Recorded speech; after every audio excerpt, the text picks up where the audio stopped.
உமக்கு மேல் ஒருவரும் இல்லையே, எல்லோருக்கும் மேலாக உயர்ந்தவர், உமக்கு மேல் ஒருவரும் இல்லையே.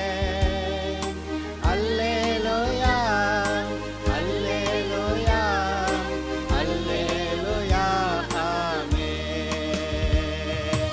அல்லேலூயா அல்லேலூயா அல்லேலூயா ஆமென்.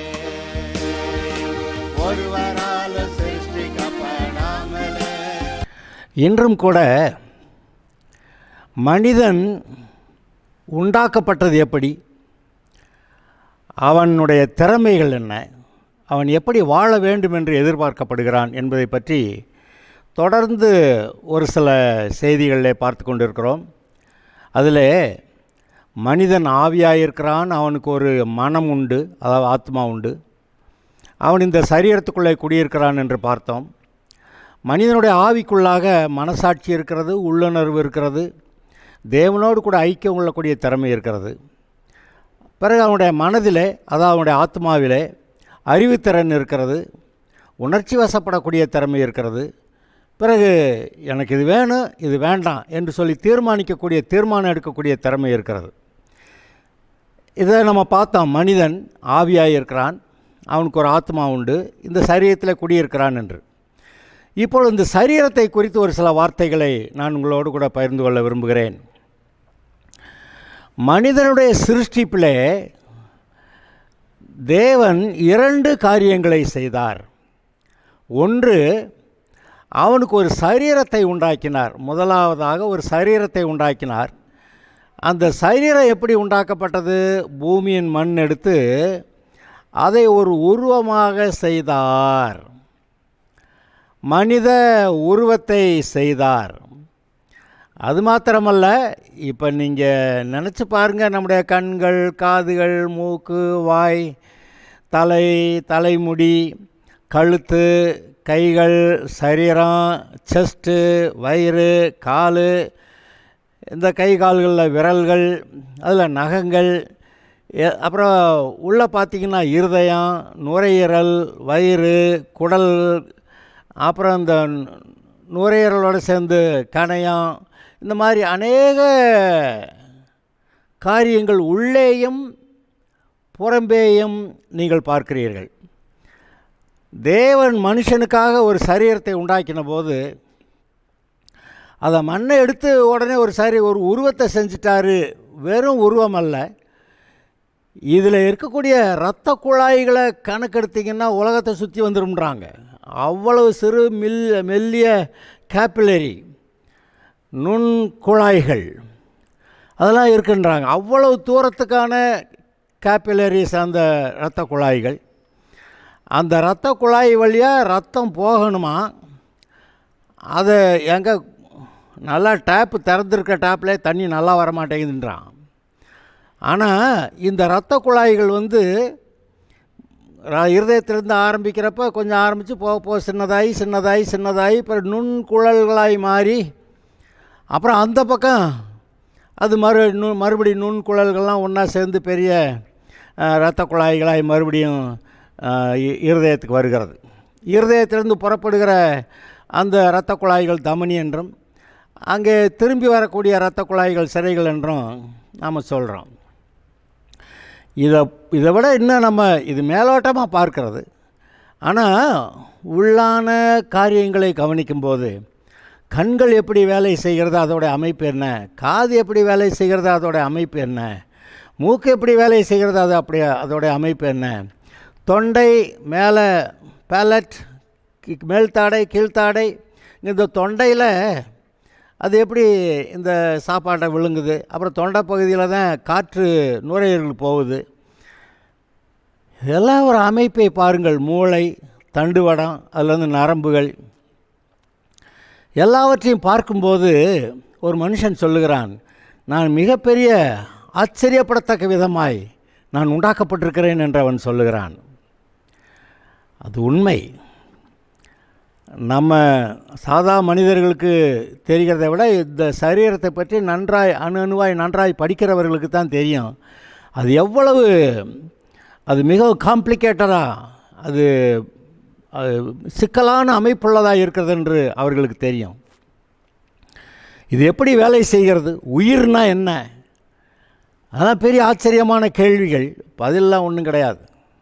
சரி, இன்றைக்கும் நாங்கள் சொல்லுவோம் சரீரத்தை பற்றி, இந்த உயிரிகள் பற்றி படிக்கிறப்ப பயாலஜி பயோ மீன்ஸ் உயிர், அதை பற்றி படிக்கிற படிப்பு பயாலஜி. ஆனால் என்ன ஒரு வினோதம்னு கேட்டால், சரீரத்தில் கை கால் கண் மூக்கு வாயெல்லாம் படிப்பாங்க, அப்புறம் அந்த இரத்த ஓட்ட மண்டலம் படிப்பாங்க, அப்புறம் கழிவுகள் நீக்கப்படுவதற்கான மண்டலம் படிப்பாங்க, தோல் படிப்பாங்க, தனித்தனியாக படிப்பாங்க. சரீரத்தை தான் படித்தாங்களே ஒழிய அவர்கள் அந்த உயிரை பற்றி படிக்கலை. பேரெனோ பயாலஜி, உயிரை பற்றி படிக்கிற படிப்புன்னு தான் பேர். ஆனால் உயிரை பற்றி மட்டும் படிக்காமல், உயிரை பற்றி படிக்கவே இல்லை அவங்க, சரீரத்தை பற்றி மட்டும்தான் படிச்சுக்கிட்டு இருக்கிறாங்க. இப்போ டாக்டர்ஸுக்கு சரீரம் நல்லா தெரியும், உயிர் இருக்கிறது தெரியும், அது எப்படி வந்துச்சு, என்னது, அது எப்படி போகுது, ஒருத்தருக்கு ஒன்றும் தெரியாது பாருங்கள். ஆனால் எப்போ போகுது, கொஞ்ச நேரத்தில் போயிடுமா, ஒரு நாள் 2 நாள் ஆகுமா, அதெல்லாம் டாக்டர் சொல்லிடுவாங்க. அப்போ இந்த சரீரத்தோடைய நிலைமையை நீங்கள் பாருங்கள். இது மிகவும் ஆச்சரியப்படத்தக்க விதமாய் உண்டாக்கப்பட்டிருக்கிறது என்று பைபிளில் சொல்லப்பட்டிருக்கிறது. இப்பொழுது அதை பற்றி தான் நாம் இப்போ கவனிக்க போகிறோம். மனிதனுடைய சரீரம், இப்போ மனிதனுடைய சரீரம் எப்படி உண்டாக்கப்பட்டது, மனிதன் எப்படி உண்டாக்கப்பட்டான்னு சொல்லிவிட்டு இந்த சரீரத்தை பற்றி சொல்கிறேன். இப்போ பார்த்தோம், பூமியில் மண் எடுத்து அதை அவனுக்கு ஒரு சரீரத்தை செஞ்சாருன்னு பைபிளில் எழுதியிருக்கு. பிறகு தன்னுடைய ஜீவ சுவாசத்தை அவனுடைய நாசியிலே ஊதினார், அப்பொழுது அவன் ஜீவாத்மாவானான் என்று வாசிக்கிறோம். தேவன் தம்முடைய ஜீவ சுவாசத்தை அவர் மூச்சு விடுறாராம்.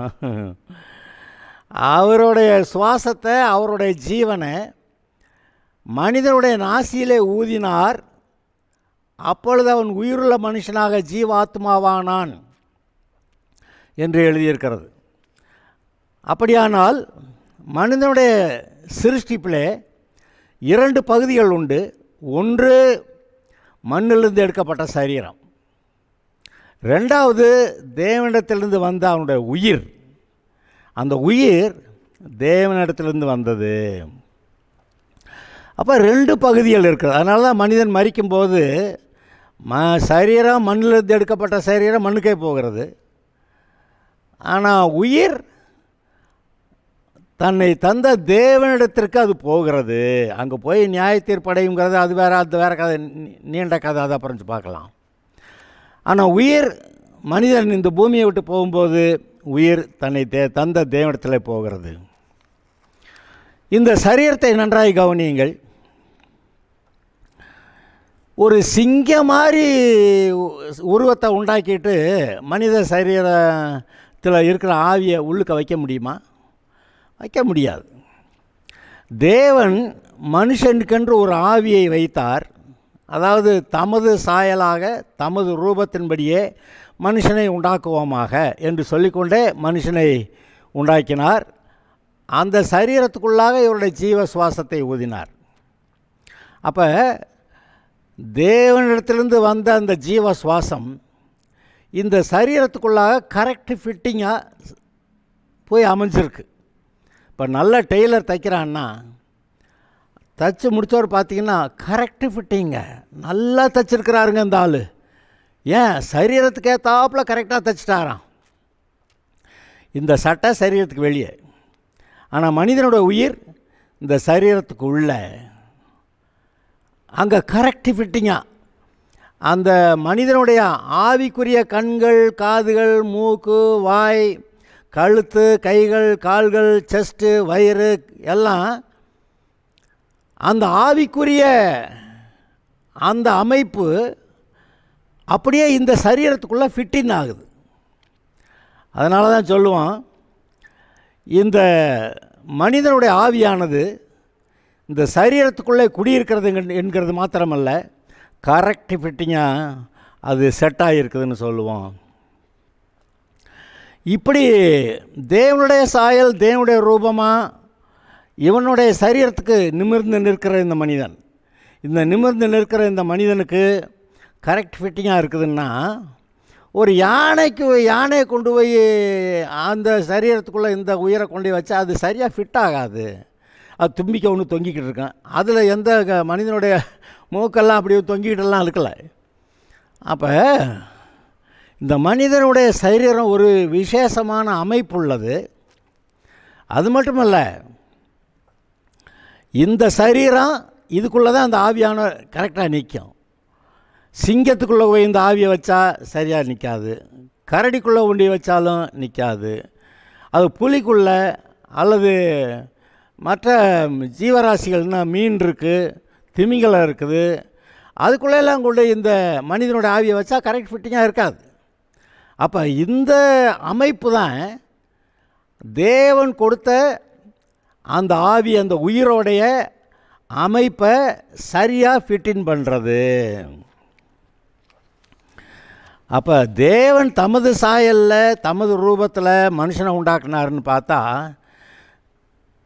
அது அப்படி உண்மைன்னா,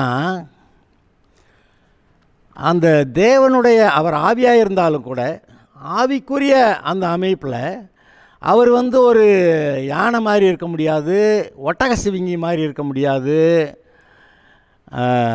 வேறு எந்த ஜீவராசியின் உயிர் அந்த அமைப்புலேயும் அவர் இருக்க முடியாது. அதனால தான் இன்றைக்கு மனிதர்கள் கடவுளுக்கு சிலை செய்யணும்னு நினைக்கிறப்ப ஏறக்குறைய மனுஷன் மாதிரி தான் செய்கிறான். வேறு அமைப்புகள்லாம் அது வினோதமானது, அது அவன் கிறுக்கு வாக்கில் என்னத்தையே செஞ்சு வச்சுக்கிட்டு இருக்கான்னு வைங்க.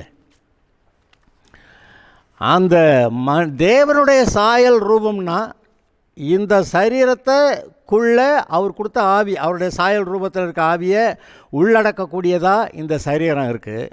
அப்போனா தேவன் ஒரு சரீர பிரகாரமாக நீங்கள் கற்பனை பண்ணி பார்த்தீங்கன்னா மனுஷனுடைய தோற்றத்தில் தான் இருப்பார்.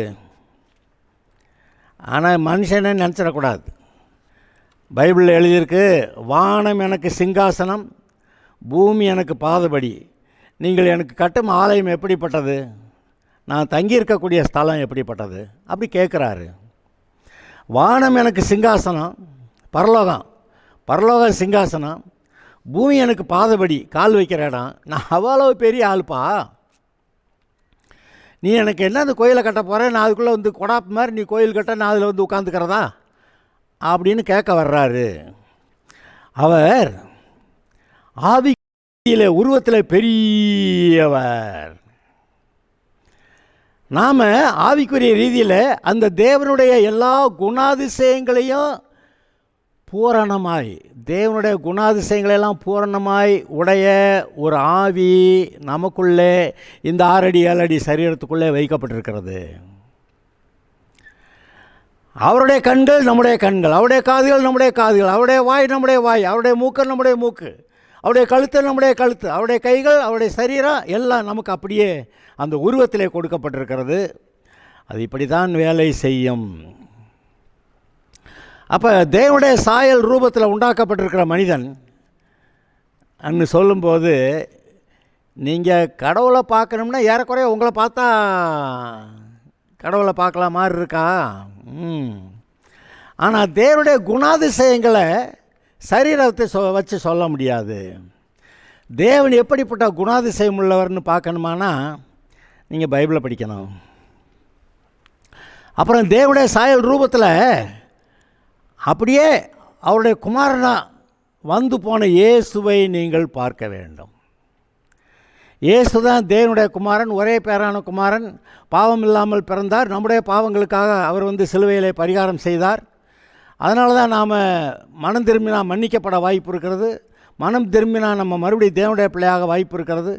பாவியாக இருக்கிற ஒரு மனுஷன், ஏன்னா அந்த பாவம் வேண்டாம், இந்த பிசாசம் வேண்டாம், நான் கடவுளுடைய பிள்ளை ஆகணும் அப்படின்னு சொல்லிட்டு அந்த பொல்லாத பாவ வழிகள்லாம் விட்டுட்டு இயேசுநாட்டை நான் ஆண்டவனுடைய பிள்ளையாக இருக்கேன் அப்படின்னு வந்துட்டா அவன் மன்னிக்கப்படணும் இல்லையா? அவன் மன்னிக்கப்படுவதற்காக அவனுக்கு ஒரு பரிகாரம் செய்ய வேண்டும் அல்லவா? அந்த பரிகாரத்தை இயேசு சிலுவையிலே செய்தார். ஒரு கேள்வி, இயேசு என்ன உருவத்தில் வந்தார்? பூமியில் நம்மளை மாதிரி மனுஷனாக வந்தார். நம்ம மாதிரி மனுஷனுக்கு அவருக்கு எந்த வித்தியாசமும் இல்லை. அப்போ இந்த சரீரம், இயேசுடைய சரீரத்தை பார்த்தீங்கன்னா, இயேசுடைய சரீரம் தான் சிலுவையில் அறையப்பட்டது. அவர் நம்ம போல ஒருத்தராக தான் இருந்தார். அப்போ இதெல்லாம் நினச்சி பார்க்கும்போது நம்முடைய சரீரம் எவ்வளோ விசேஷமானது. இது ஒன்றும் சாதாரண சரீரம் கிடையாது. இந்த இந்த ஹார்ட்லேருந்து ரத்தத்தை பம்ப் பண்ணுது. அது அடைச்சிருக்க குழாய்களுக்குள்ளே தள்ளிட்டு போகுது.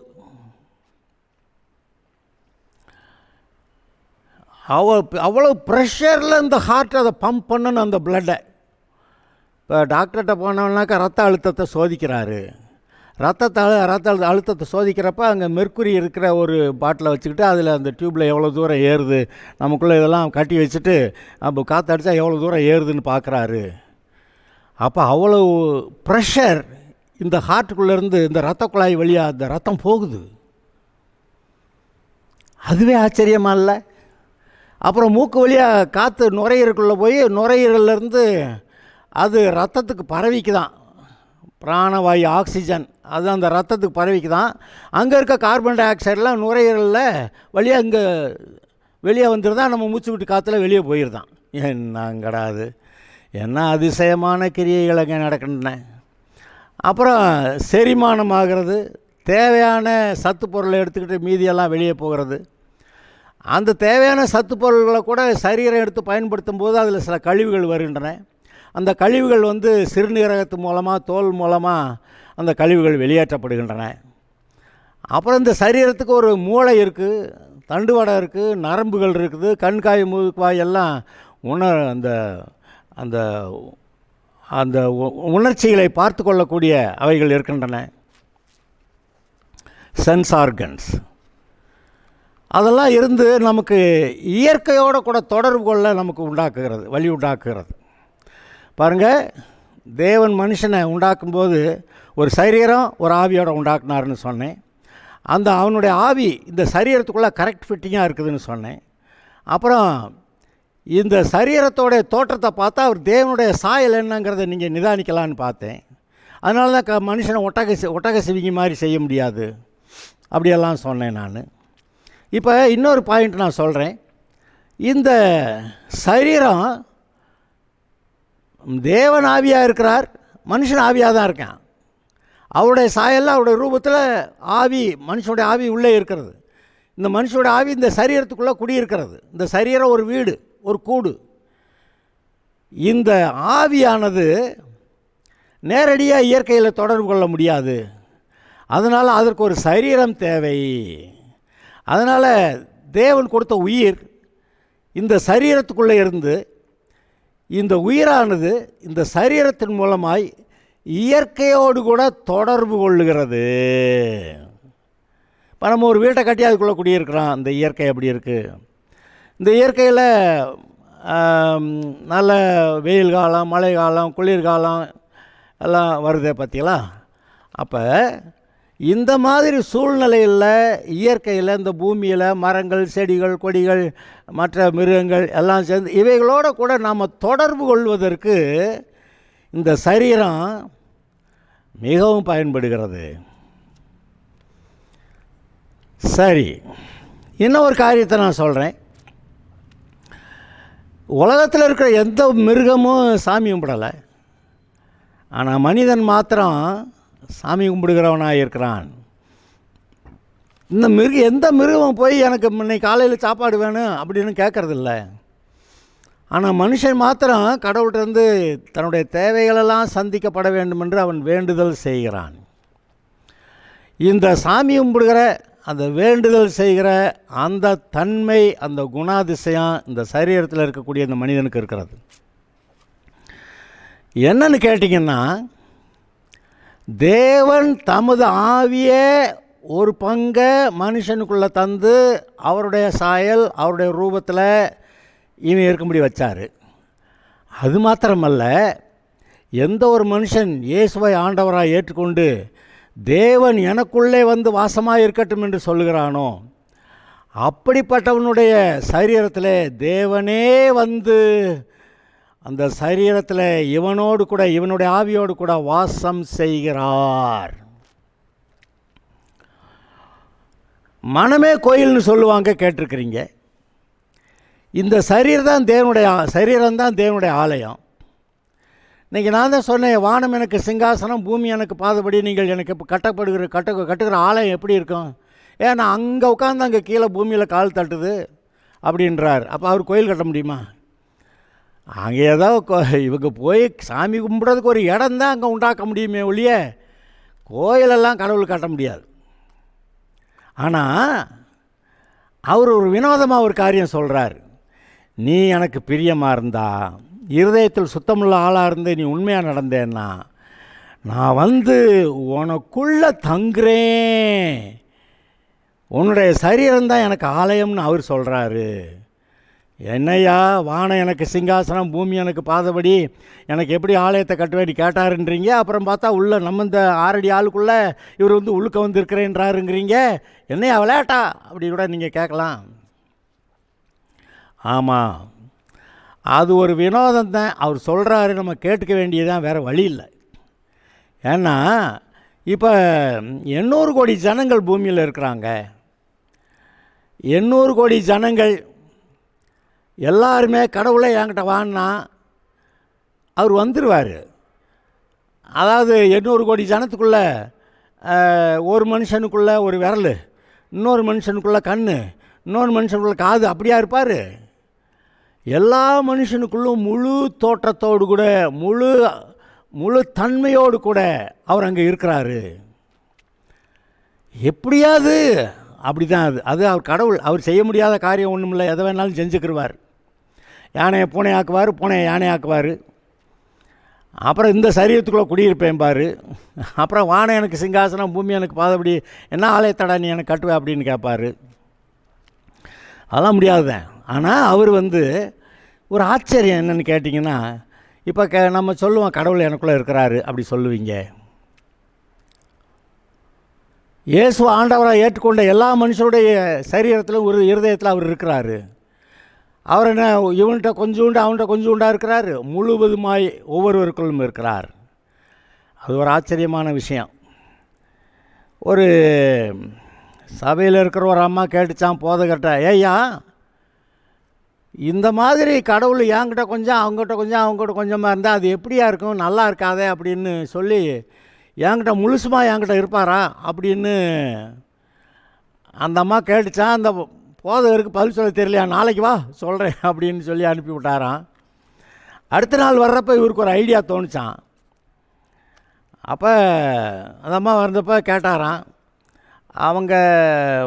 அவங்க வந்து பிலிப்பைன்ஸில் ரைஸ் ஃபீல்டு, நெல் வயல்கள் நிறையா போடுவாங்களாம். அந்த நெல் வயலில் இரவில் போனால் அந்த சந்திரன் அங்கே இருக்கும், பகலில் சூரியனும் இருக்கும். அப்போ சூரியனை பார்க்குறத விட சந்திரனை முழுசாக பார்க்க முடியலையா, தண்ணிக்குள்ளே அப்படியே நிற்கிற தண்ணியில் பார்த்தா ரவுண்டாக வட்டமாக தெரியும். அவங்க கிணத்துக்குள்ளே பார்த்தாலும் அந்த வட்டமாக சூரியனோ சந்திரனோ தெரியும். இந்த அம்மா கேள்வி, இவ்வளோ பெரிய கடவுள் நம்மக்கிட்ட கொஞ்சோண்டு தான் இருக்க முடியும், மீதியெல்லாம் வேறு யார்கிட்டயா எங்கேயாவது இருப்பார்ல அப்படின்னு நினச்சா. இவர் இல்லை, கடவுள் உங்கள்கிட்ட பூர்ணமாக தான் முழுசாக தான் இருக்கிறாருன்னு சொல்ல வேண்டியிருக்கு. என்னன்னு சொல்ல தெரியாமல் இருந்த ஆளுக்கு ஒரு ஐடியா தோணுச்சு. ஏமா உங்கள் அந்த நெல் வயலில் போய் பார்த்தா சந்திரன் முழுசாக வட்டமாக தெரியுமா அரைக்குறையாக தெரியுமான்னு கேட்டாராம். முழுசாக தெரியுமியா. இந்த அந்தாள் வயலில் போய் பார்த்தாங்க, முழுசாக தெரியுமா அரைக்குறையாக தெரியும்? முழுசாக தெரியுமியா. அப்போ இந்த அந்தாள் வயலில் உலகத்தில் எந்த மூளைக்கு போனாலும் முழுசாக தான். அப்படி தான் உன் இருதயத்தில் முழுசாக இருப்பார், எல்லாரோடைய இருதயத்தில் முழுசாக இருப்பாருன்னு சொன்னோன்னே அப்படின்னு தலையாடிக்கிட்டு போயிடுச்சான். அது இது கதை சொல்லிக்கிட்டு இருக்கிறேன். ஆனால் உண்மையிலேயே தேவன் உங்களுக்குள்ளே முழுசாக இருக்க முடியும், மற்ற யாருக்குள்ளே வேணாலும் அவர் முழுசாக அங்கே இருக்க முடியும். அது தேவனுடைய காரியம். நீங்கள் ஏற்றுக்கொண்டால் அவர் முழுசாக உங்களுக்குள்ளே வருவார். அதை நீங்கள் நினச்சி பாருங்கள். இந்த சரீரத்துக்குள்ளே தேவன் கொடுத்த அவருடைய சாயல் ரூபத்தில் கொடுக்கப்பட்ட மனிதனுடைய உயிர், மனிதனுடைய ஆவி இந்த சரீரத்துக்குள்ளே கரெக்ட் ஃபிட்டிங்காக உள்ளுக்க இருக்குது. இந்த கண் வழியாக அவன் பார்க்குறான், ஆவி மனிதன் இந்த கண் வழியாக பார்க்குறான், இந்த காது வழியாக கேட்குறான், இந்த மூக்கு வழியாக மூச்சு விடுறான், இந்த வாய் வழியாக பேசுகிறான், இந்த நாக்கில் டேஸ்ட் பார்க்குறான், இந்த சரீரத்தில் சூடாக இருக்குதா, காற்றடிக்குதா இல்லையா, எல்லாத்தையும் இந்த சரீரத்தில் அவன் உணர்ந்து கொள்கிறான். இப்படி இவ்வளவு திறமைகளையும் இந்த சரீரத்திலிருந்து இந்த ஆவியானது சரீரத்தின் மூலமாக இயற்கையில் தொடர்பு கொள்ளக்கூடியதாக இருக்கிறது. நல்லா இருக்கா? மண்ணிலிருந்து வந்த சரீரம் மண்ணுக்கு போயிடும், அதனால் அதை பற்றி கவலைப்பட வேண்டாம். இல்லைங்க, கர்த்தர் இந்த சரீரத்தை தான் மறுபடியும் உயிரோட எழுப்புவாராம், எழுப்பி தான் நியாயத்தீர்ப்பு கொண்டு போவாராம். ஆக இந்த சரீரம் மண்ணோட போச்சு, மண்ணோட போயிடுச்சு, கல்லறையோட எல்லாம் முடிஞ்சிருச்சு, அதெல்லாம் கிடையாது. இந்த சரீரத்தை திரும்ப எழுப்பி அவர் நியாயத்தீர்ப்பு கொண்டு போவார்னு சொல்லியிருக்கு. அருமையானவர்களே, நியாய தீர்ப்பு இருக்கிறது. இந்த உலகத்தில் நாம் எப்படிப்பட்ட வாழ்க்கையை வாழுகிறோமோ அதற்கேற்றபடி நமக்கு நியாய தீர்ப்பு கொடுக்குற கர்த்தர் இருக்கிறார். ஏன் நம்ம ஒழுங்காக வாழணும்னு சொல்கிறார். நம்முடைய மனசில், நம்முடைய மனசாட்சியில் நம்ம தப்பு பண்ணால் தெரியுது, ரைட்டாக செஞ்சாலும் தெரியுது, எப்படி நடக்கணும் எப்படி நடக்கக்கூடாது எல்லாம் நம்முடைய இருதயத்திலிருந்து பேசுகிற ஆண்டவர். நமக்குள்ளே கூட குடியிருந்துக்கிட்டு நம்மளை வழிநடத்துகிறேங்கிற ஆண்டவர் நம்முடைய வாழ்க்கையை ஒழுங்காக வாழ வேண்டும் என்று சொல்லுகிறார். அப்படி ஒழுங்காக வாழும்போது நம்முடைய கூடையே இருந்து நம்மளை ஆசீர்வதிக்க அவர் போதுமானவராக இருக்கிறார். இந்த சரீரம் மண்ணிலிருந்து வந்தது, மண்ணாக போகுது, மக்கி போகுது, திரும்ப மண்ணாக போகுது. புழுதிக்கு புழுதியாக, சாம்பலுக்கு சாம்பலாக உப்பு கொடுக்குறேன்னு சொல்லுவாங்க. ஆனால் இந்த சரீரத்தை அவர் எழுப்புவார். ரட்சிக்கப்பட்ட எல்லாருடைய சரீரமும் எழும்பி அது பரலோகத்துக்கு போகும். ரட்சிக்கப்படாத எல்லாருடைய சரீரமும் எழும்பி அது நரகத்துக்கு போகும். ஏனென்றால் இயேசுவை ஆண்டவராக ஏற்றுக்கொண்டு ரட்சிக்கப்படுவது ஒவ்வொரு மனுஷனுக்கு அவசியமாக இருக்கிறது. இல்லைன்னா அவ்வளோதான், நரகம்தான். கடவுள் மனசாட்சியிலிருந்து பேசுகிறார், ஒழுங்காக நட, இது தப்பு, இது செய்யாத, இது நல்ல காரியத்தை செய் அப்படி சொல்கிறார். அப்போ நம்ம கூட இருந்து நம்முடைய மனதுக்குள்ளே மனசாட்சிக்குள்ளேருந்து பேசுகிற வழிநடத்துகிற ஆண்டவர் நம்ம ஒழுங்காக இருக்கணும்னு நினைக்கிறாரு. இந்த சரீரத்தை நீங்கள் பாவம் செய்யும்போது இந்த சரீரத்தை தீட்டுப்படுத்துகிறீங்க. பாவம் செய்யும்போது சரீரத்தை தீட்டுப்படுத்தினா அப்புறம் இவர் எங்கே குடியிருக்கிறது? இவர் பரிசுத்தர், வெளியே போயிடுவார். ஆனால் நீங்கள் இந்த சரீரத்தை பரிசுத்தமாக ஆண்டு கொள்ள வேண்டும் என்று பைபிள் சொல்லுகிறது. உங்களுடைய சரீர பாண்டத்தை பரிசுத்தமாக ஆண்டு கொள்ள அறிந்திருங்கள் என்று சொல்லுகிறது. இதை அசுசிப்படுத்தக்கூடாது, இதை தீட்டுப்படுத்தக்கூடாது. ஏன்னா இந்த சரீரத்தை உயிரோட எழுப்புவார், நியாயத்தீர்ப்பு கொடுப்பார். நம்ம ஆண்டவருடைய பிள்ளையாக இருக்கணும். கர்த்தர் நம்மை ஆசீர்வதிப்பார். Okay, God bless you. இது போன்ற செய்திகளை கேட்க, உண்மையாகவே வானத்தையும் பூமியும் படைத்த தேவனை ஆராதிக்க, அவருடைய போதனைகளை கேட்க இந்த குட் நியூஸ் பைபிள் சர்ச் திண்டுக்கல்லில் பஸ் ஸ்டாண்ட்லேருந்து நடந்து வரக்கூடிய தூரத்தில், சென்னை சில்க்கு அடுத்தபடி தெய்வசிகாமணிபுரம் ரோட்டில் ஒரு 100 மீட்டர் தூரத்தில் இருக்குது. இந்த குட் நியூஸ் பைபிள் சர்ச்சு ஞாயிறு ஆராதனை காலை 8 மணிக்கு, வியாழக்கிழமை மாலை 6:30 மணிக்கு பைபிள் ஸ்டடி இருக்கிறது. சனிக்கிழமை காலை 10 மணிக்கு உபவாச ஜெபம் இருக்கிறது. இந்த கூட்டங்களிலே நீங்கள் கலந்து கொண்டு தேவனை அறிகிற அறிவிலே வளர்ந்து உங்களுடைய வாழ்க்கையிலே சரியான தீர்மானங்களை எடுத்து நன்றாக வாழ, தேவனுடைய பரிபூர்ண ஆசீர்வாதங்களை சுதந்திரித்து கொண்டு வாழ நீங்களும் சரி, உங்களுடைய குடும்பத்தார் யாவரும், உங்களுடைய பெற்றோர், உங்களுடைய பிள்ளைகள் எல்லாரும் நன்றாய் வாழ்ந்திருக்க இந்த ஆலய ஆராதனையிலே நீங்கள் கலந்து கொள்ள வேண்டுமென்று உங்களை அன்போடு அழைக்கிறேன். நீங்கள் வாருங்கள். எங்கே சொன்னேன்? திண்டுக்கல் பஸ் ஸ்டாண்ட்லேருந்து நடந்து வர தூரத்தில் சென்னை சில்க்கு அடுத்தபடி இருக்கக்கூடிய அந்த தெய்வசிகாமணிபுரம் ரோட்டில் 100 மீட்டர் தூரத்தில் குட் நியூஸ் பைபிள் சர்ச் இருக்கிறது. ஞாயிறு ஆராதனை காலை 8 மணிக்கு, வியாழக்கிழமை மாலை 6:30 மணிக்கு பைபிள் ஸ்டடி, சனிக்கிழமை காலை 10 மணிக்கு உபவாச ஜெபம். நீங்கள் வந்து பங்கு பெறுங்கள். கர்த்தர் உங்களை ஆசீர்வதிப்பாராக.